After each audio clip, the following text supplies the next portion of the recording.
no Evangelho de Marcos,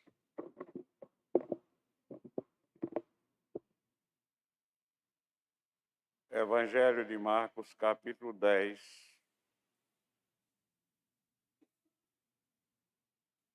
versículo 17.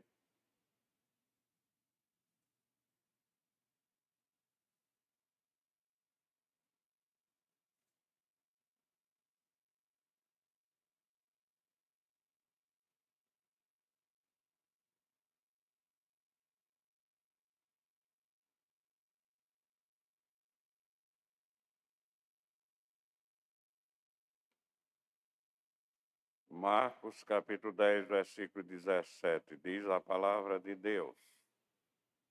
E pondo-se Jesus a caminho, correu um homem ao seu encontro e, ajoelhando-se, perguntou-lhe: Bom mestre, que farei para herdar a vida eterna? Vamos ler um versículo em Atos dos Apóstolos, capítulo 16, versículo 31.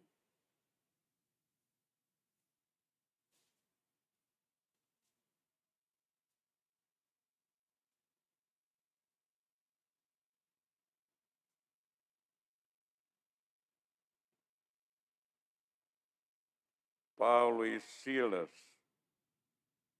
responderam ao carcereiro de Filipos quando ele pergunta que faria para herdar a vida eterna. Responderam-lhe: crê no Senhor Jesus e serás salvo, tu e tua casa. Oremos.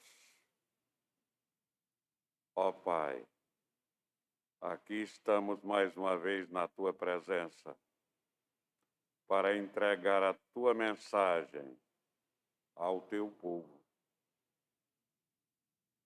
Abençoa, Pai, cada um que está aqui hoje à noite prestando este culto que a ti é devido, prestando este culto em espírito e em verdade, que iluminados pelo teu Santo Espírito possam entender a tua mensagem. Em nome de Cristo nós te oramos. Amém.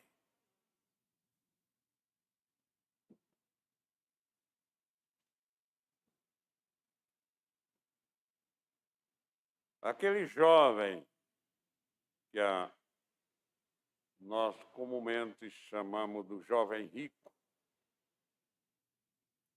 um jovem promissor, encontra-se com nosso Senhor Jesus Cristo. Aquele jovem que era promissor do ponto de vista deste mundo, um príncipe, um governante, não alcança o céu. Não alcança a vida eterna porque o foco dele eram as coisas aqui da terra.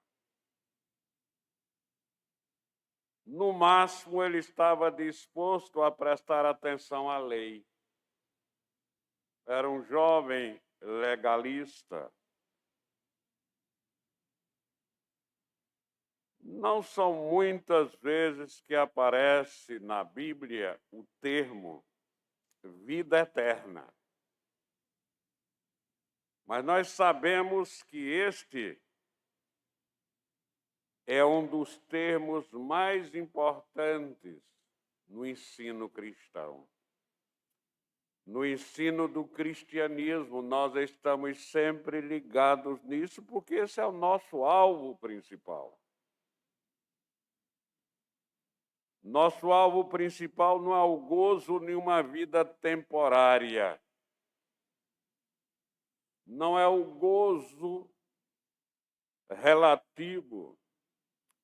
Não é a alegria temporária. Não é a alegria relativa. Não é a felicidade temporária. Não é a felicidade relativa. Mas é o gozo completo. a felicidade completa. Nesses dois textos que nós acabamos de ler,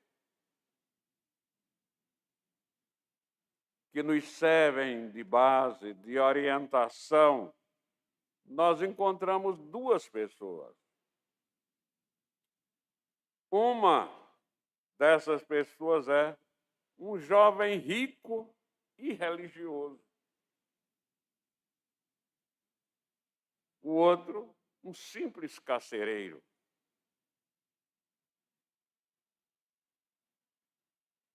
Dois homens diferentes, em idade diferente, em épocas diferentes, mas ambos com a mesma pergunta: o que fazer para herdar a vida eterna? Mesmo, meus irmãos, aqueles que não são crentes têm a preocupação com o pós-morte, têm a preocupação com a vida eterna. A vida eterna é um motivo de preocupação para o ser humano. Portanto, nós, através do nosso exemplo, da nossa segurança, de quem acredita de fato e de verdade na salvação, não apenas de palavra, mas que tem uma vida, uma conduta, um procedimento de quem acredita, podemos, de fato, aproveitar toda a oportunidade para pregar o Evangelho, pregar a vida eterna com Cristo Jesus, nosso Senhor, a todos aqueles que nós encontrarmos.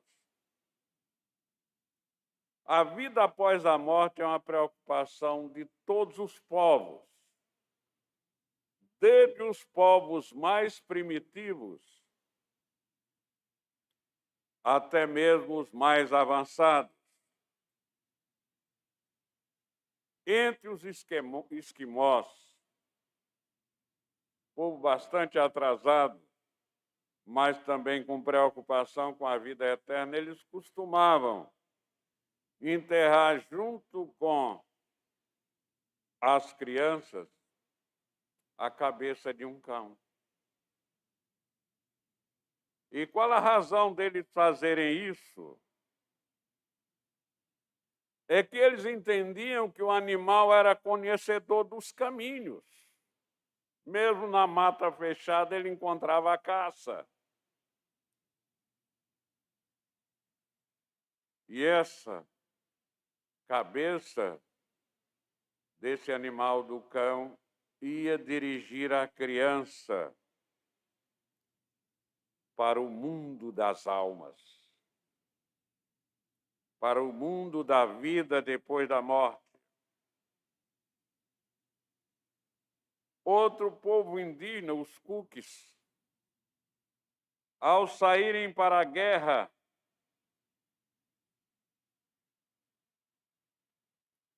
eles eram animados pelos seus instrutores.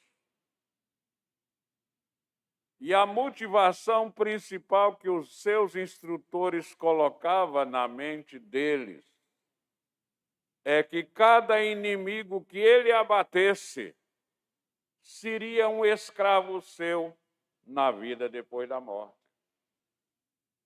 E então, querendo muitos escravos, os guerreiros se tornavam mais valentes, porque eles queriam matar muitos inimigos para terem muitos escravos na vida depois da morte, na outra vida. O general Couto Magalhães, escrevendo sobre os nossos índios, ele disse que havia um tipo de índio que comiam os seus filhos. Ao morrerem, eles comiam os filhos para que recebessem no seu corpo a alma do filho, para que quando ele morresse, os dois irem para o mesmo lugar. Vida após a morte. O futuro, essa preocupação de todos os povos sobre vida após a morte, é o motivo pelo qual nós temos milhares e milhares de religiões. E todas preocupadas com a vida após a morte.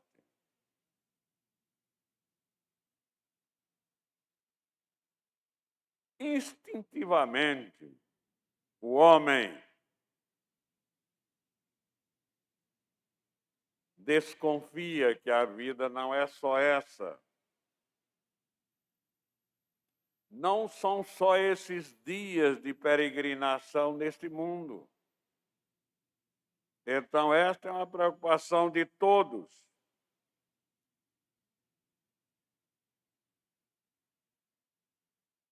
O homem moderno, o homem contemporâneo, todos os homens estão preocupados, sempre estiveram e estão preocupados com Deus.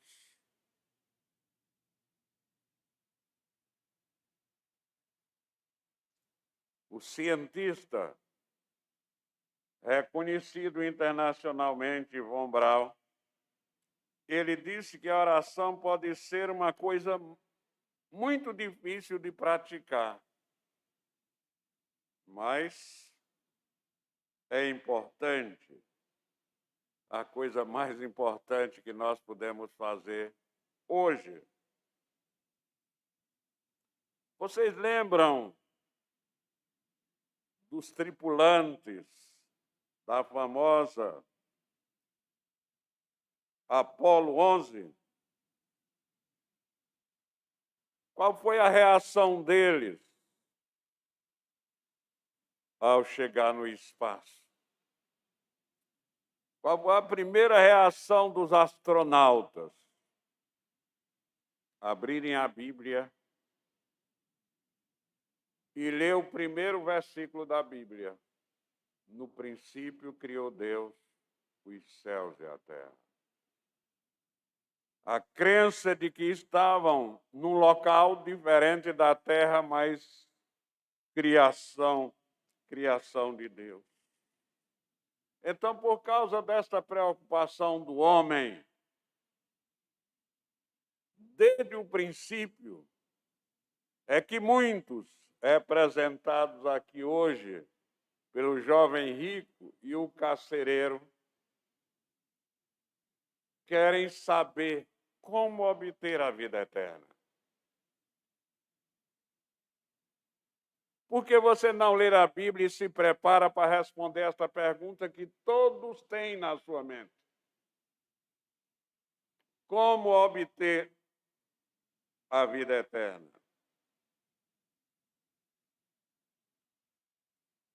Para o jovem rico, para o carcereiro, eles já achavam que eles precisavam fazer alguma coisa para herdar a vida eterna, para ter a vida eterna. E aqui nós temos aquela ilustração da jovem que chegou ao céu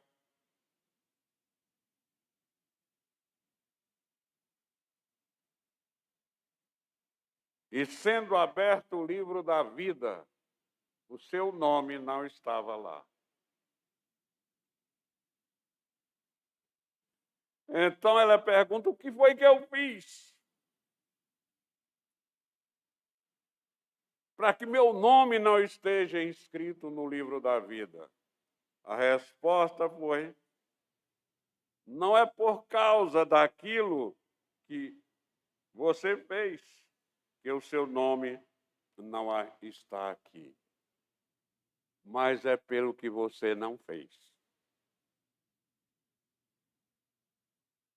Seu nome não está aqui pelo que você não fez. Vejam o perigo da acomodação. Vejo o perigo de ser apenas alisadores de bancos de igreja. Vejo o perigo de não ser um ativo praticante dos ensinamentos de nosso Senhor Jesus Cristo.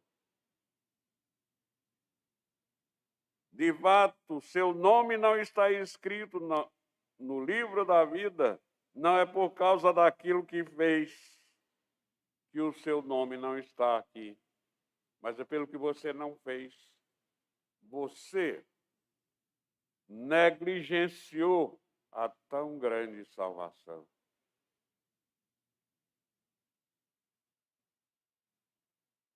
Você sente palpitar dentro do seu coração e da sua mente essa graça, a maior graça divina para o homem, a grande salvação? É difícil acreditar que você sente isso se você não está animado, entusiasmado a anunciar esta maior bênção de Deus para a humanidade. O jovem rico, príncipe, um dos principais, digamos, empresários da sua época e líderes políticos, foi humilde até o ponto de correr para Jesus. Ele deixou de lado a seriedade do cargo que ele ocupava, a grandeza de um governante, e veio até Jesus.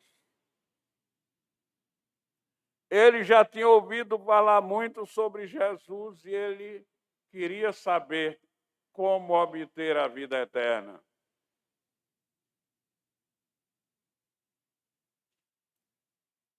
E ele veio a Jesus acompanhado de mais pessoas, acompanhado de liderados. Ele não insistiu em ter uma conversa particular com Jesus, que ele se achava o máximo, porque ele guardava os mandamentos. Mas ele veio humildemente, o texto diz que ele ajoelhou-se diante de Jesus, como sinal de grande reverência que ele tinha por Jesus, que ele declara entender que ele era um mestre vindo da parte de Deus. A maneira como o jovem dirigiu-se a Jesus foi de maneira séria e grave. Ele dirigiu-se: bom mestre, que farei para herdar a vida eterna? Meus irmãos, nós precisamos ler a Bíblia, precisamos escutar e aprender a doutrina dos apóstolos, para que não tenhamos o mesmo destino desse jovem. Talvez nem somos tão bons religiosos como ele era, mas ele estava embebido pelo legalismo da sua época.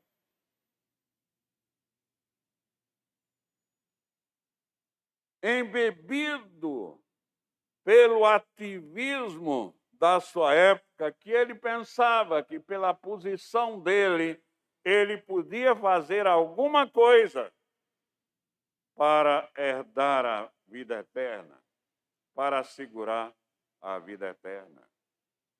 Afinal, a vida eterna era alguma coisa que ele acreditava.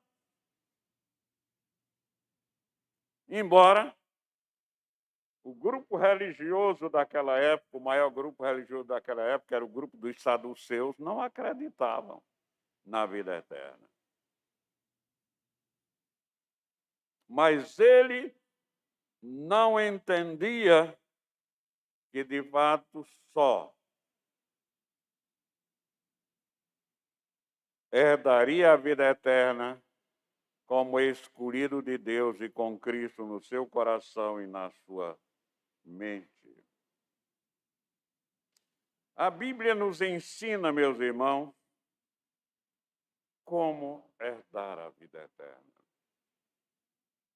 Veja Efésios capítulo 2, versículos 8 e 9. Efésios capítulo 2, versículos 8 e 9.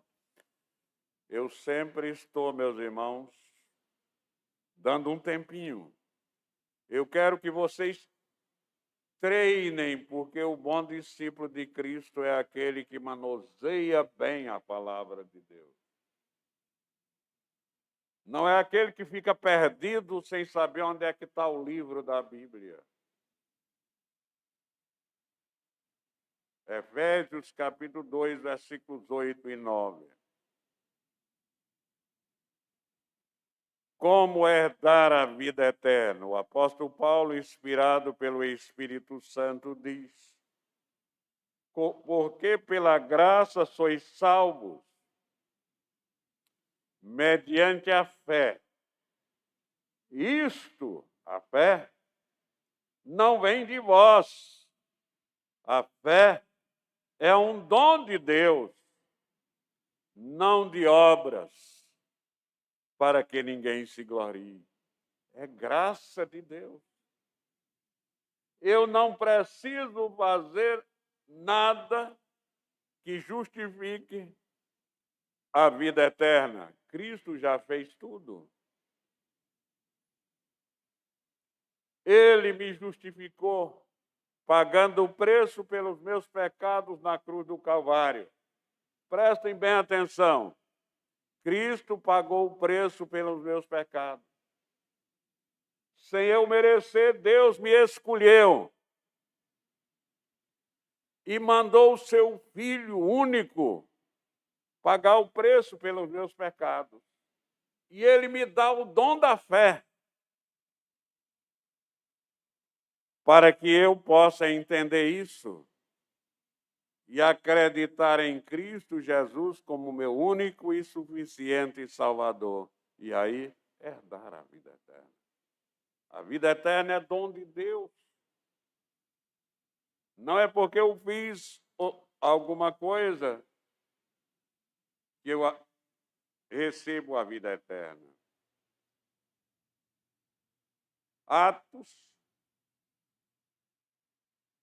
capítulo 16, versículo 31.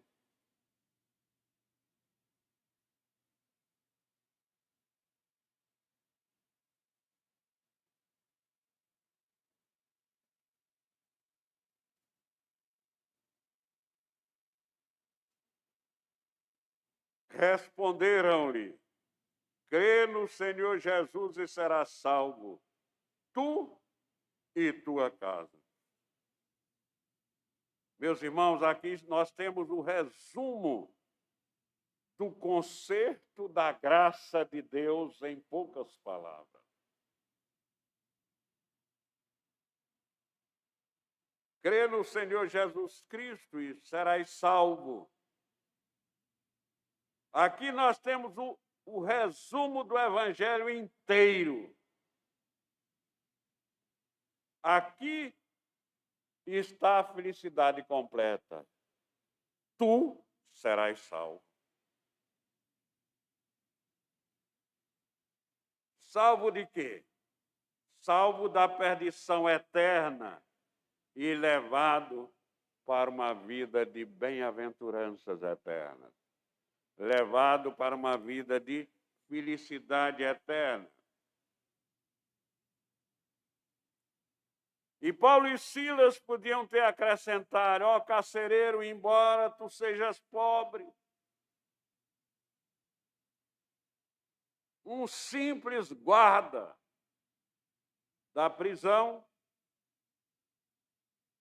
do ponto de vista social insignificante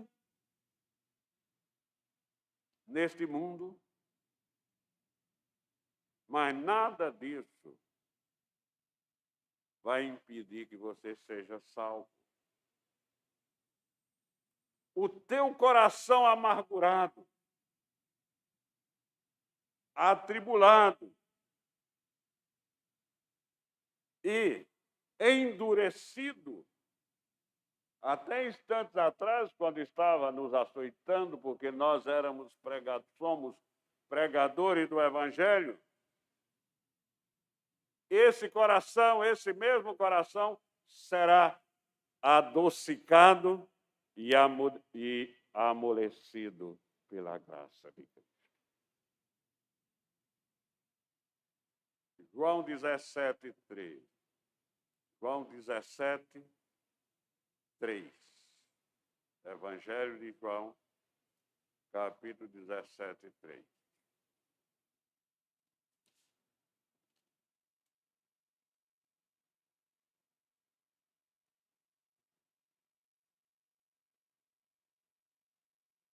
E a vida eterna é esta.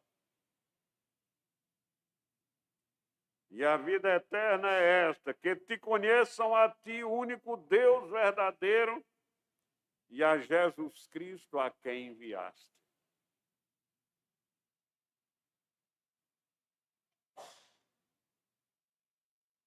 Jesus Cristo está descrevendo aqui, na oração sacerdotal, a maneira de Deus nos dar a vida eterna, a saber,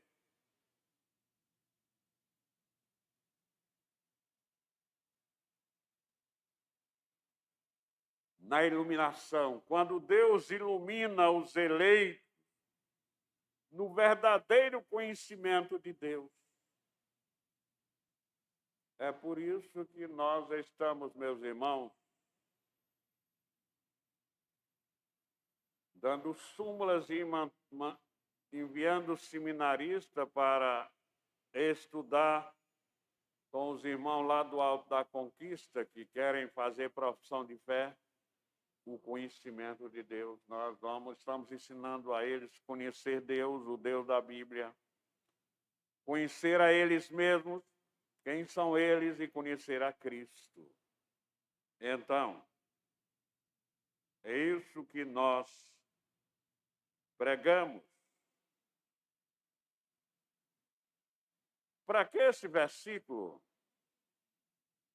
que a resposta de Paulo e Silas aos carcereiros seja plenamente entendido, nós devemos saber, em primeiro lugar, que nós todos os seres humanos estamos à mercê da morte. Estamos à mercê da morte, até que sejamos iluminados pelo Espírito Santo e comecemos a aprender mais de Deus. Por isso que não se concebe alguém que é nova criatura, que não seja uma pessoa com o coração cheio de desejo pela leitura da palavra de Deus, porque é nela que nós conhecemos Deus, o único que é vida. Para conhecer-te e a Jesus Cristo, a quem enviaste. A razão pela qual ele nos fala isso é porque não existe outro caminho pelo qual Deus seja conhecido, a não ser nosso Senhor Jesus Cristo, a vívida imagem de Deus que esteve aqui no mundo por 3 anos.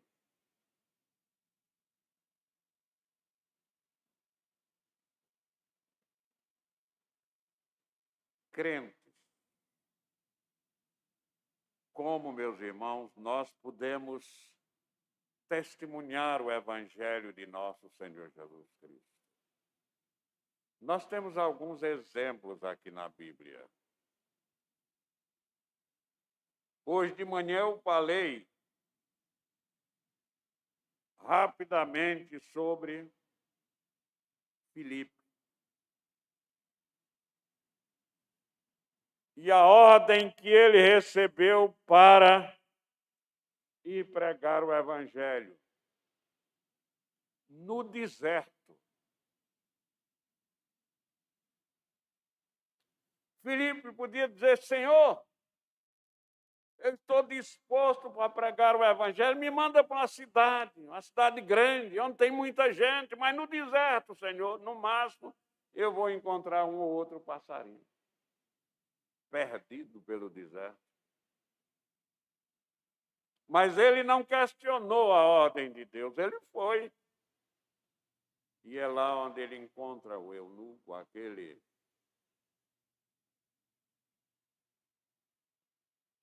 funcionário público da rainha de Candace, lendo o livro do profeta Isaías. E estava querendo esclarecimento sobre o que lia. E Filipe, enviado por Deus, iluminado pelo Espírito Santo, esclarece tudo. E aquele funcionário da rainha de Candace se converte. Quando nós lemos o Evangelho de João, começamos a leitura do Evangelho de João, chegamos no capítulo 4, e lá nós encontramos aquela mulher samaritana, mulher de Samaria, com quem os judeus não deviam conversar, mas Jesus Cristo conversou com ela. E depois de conversa com Jesus, ela, iluminada pelo Espírito Santo, entendeu que quem estava conversando com ela era uma pessoa muito especial. Era o Messias prometido, e ela foi buscar água, deixou o cântaro lá e voltou correndo para anunciar tudo o que Jesus Cristo tinha dito para ela. Anunciar o Evangelho. Quem de nós está correndo para anunciar o Evangelho? Senão, a maioria de nós está parado em casa ou no trabalho, onde quer que estejamos, sem anunciar o Evangelho.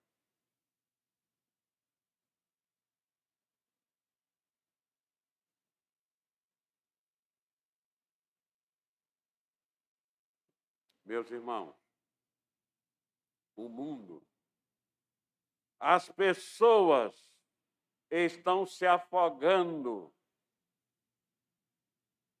no pecado. E se você já pensou em alguém se afogando, se você já viu esta cena, você sabe que a própria pessoa não pode fazer nada em seu favor. Se alguém não ajudá-la.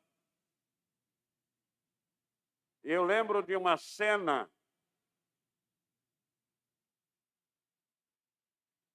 muito exemplar a respeito de afogamento. Eu lembro que Vilcinho, quando era criança, idade, não sei se 7 ou 8 anos, o pai dele chega na granja, na chácara lá em aldeia com ele, e ele abre o carro e corre, louco para tomar banho de piscina, porque ele tinha saído no outro dia e tinha deixado os primos brincando na piscina, e ele, do jeito que ele vinha, ele pulou na parte mais funda da piscina. Graças a Deus, Kelita estava lá, perto da piscina, estava estudando naquela mesa que fica perto da piscina e não teve dúvida, correu e pulou. Ele morreria se não tivesse alguém, se Kelita não estivesse perto para tirá-lo da piscina. Assim é o pecador. O pecador está se afogando no pecado. E se nós, os escolhidos de Deus, não anunciarmos a salvação a ele, pode ser que ele morra. Porque só Jesus pode salvar. Salvação só em Jesus. Nós precisamos anunciar isso ao mundo, porque a maioria está se afogando no pecado.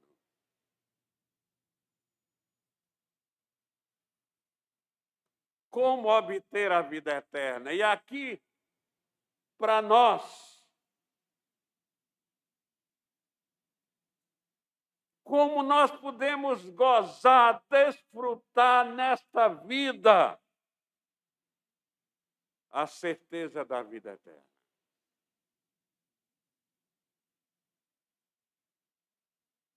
A vida eterna é uma certeza, meus irmãos, que nós começamos a desfrutar aqui.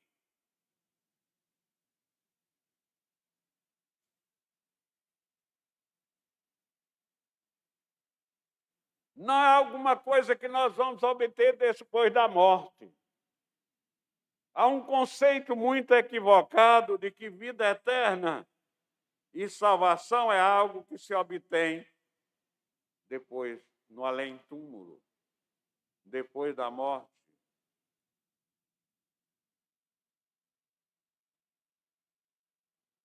Por isso, há heresias no Espiritismo em que a vida eterna se obtém no processo de reencarnação, mais reencarnação e duas obras.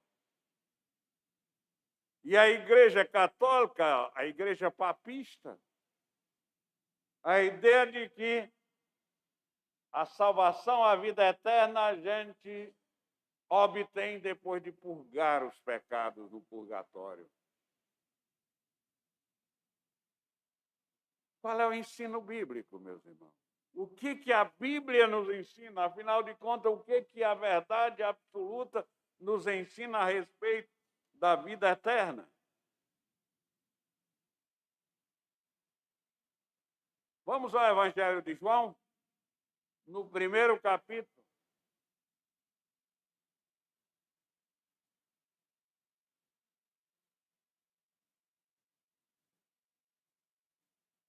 João 1, versículo 12.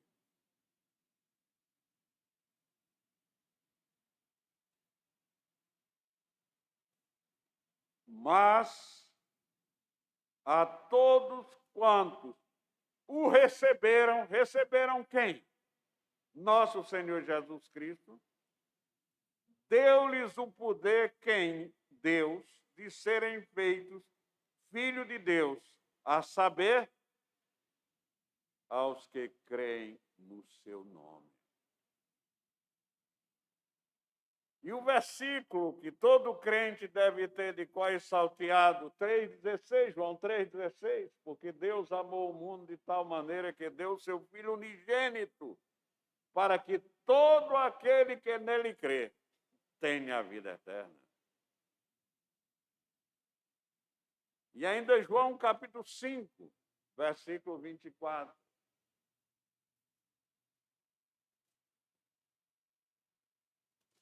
Palavras de nosso Senhor Jesus Cristo.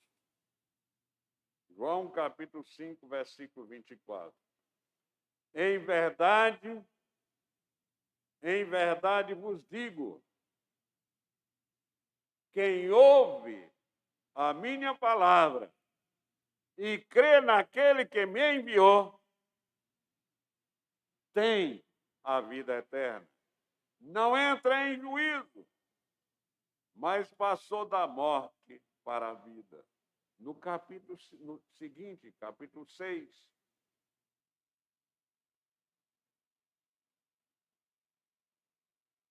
versículo 47.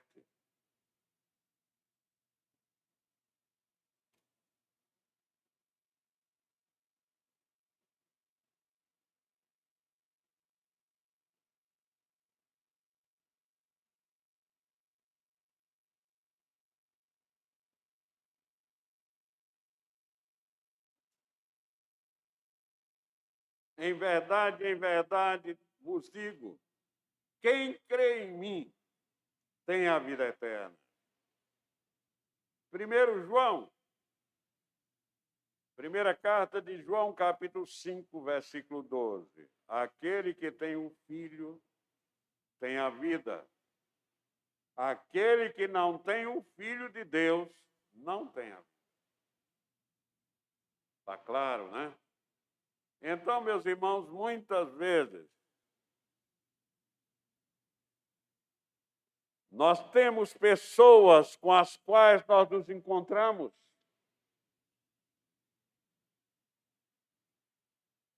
Às vezes diariamente, às vezes uma vez por semana, e nunca anunciamos a Cristo como único e suficiente Salvador. Nunca mostramos a Ele o plano de salvação de acordo com a palavra de Deus. A nossa responsabilidade, meus irmãos, é dizer ao mundo como obter a vida eterna. Como se obtém a vida eterna? Mesmo que este mundo rejeite, nós já cumprimos a nossa missão de instrumento de Deus. Conta-se que Truman, um dos presidentes dos Estados Unidos, foi visitar um jovem condenado à pena de morte. E ele foi visitar aquele jovem, trazendo no bolso da sua jaqueta um indulto. E aquele jovem não quis receber, revoltado com tudo e com todos, mandou-o embora. Não foi salvo. Mas ele foi. Pode ser que algumas pessoas a quem nós anunciemos o indulto para que não vá para o inferno, elas não aceitem, a culpa é delas. Nós fizemos o papel de verdadeiros crentes, de verdadeiros servos de Deus. Mas nós precisamos dizer às pessoas, anunciar o plano de salvação e dizer que Deus é o único que pode perdoar os seus pecados.